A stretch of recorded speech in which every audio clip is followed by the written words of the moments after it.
What that is? Yeah. June 4th, we're going to announce. I have been working with Rebecca Morris. She's a New York Times best-selling author on a book about Kyron's story. So it's been a long journey, and I think that people need to understand what our family has been through, but also the outpouring of support that we've seen, the amazing response to Kyron. I think that was one thing that Terry Horman underestimated the day that she took him. And I think that's the story that people need to hear.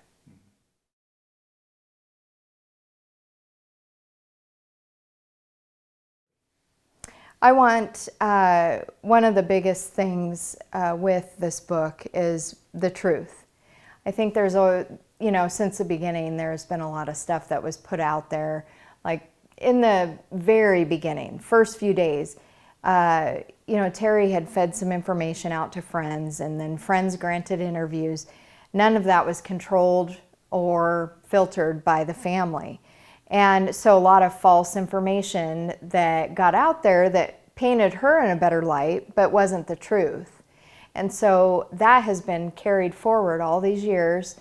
A lot of people still come up to me and ask me questions about that. Were you friends with Terry? Oh no, and I always have to set people straight about the story and the real truth of it.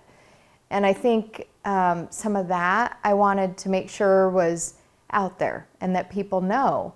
Also, of course, my number one thing is to put pressure on Terry. I think that I just want her to always know that I'm not going away. And I also want to help other parents of missing children. I think that one of the most valuable things that I have received through all of this is the support from other parents of missing children. I think it's a story and a feeling and an experience that only a parent of a missing child understands. Even though each of our stories are all slightly different from each other and our experiences are our own, we feel things differently, and when we get together and we bond over that grief, it's very powerful. And I think that if my story can help another parent that comes after me, that's what I would want to lend. And at the same time, I want it to be with my lens. I want Kyron to be known. And, our family,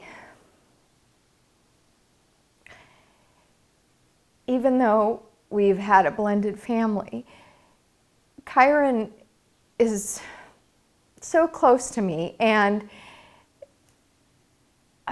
I want people to understand that about this. Our normal story, our everyday story, our everyday life, we're normal people, so to speak. I hate that word, but we are. We go camping, we have family dinner nights, we have family game nights, we hang out, we laugh, we have our own everyday things that we do, and that's what was taken from us, and that was what she took from us when she took Kyron. I think that that's a story that people would understand and sympathize with and should know.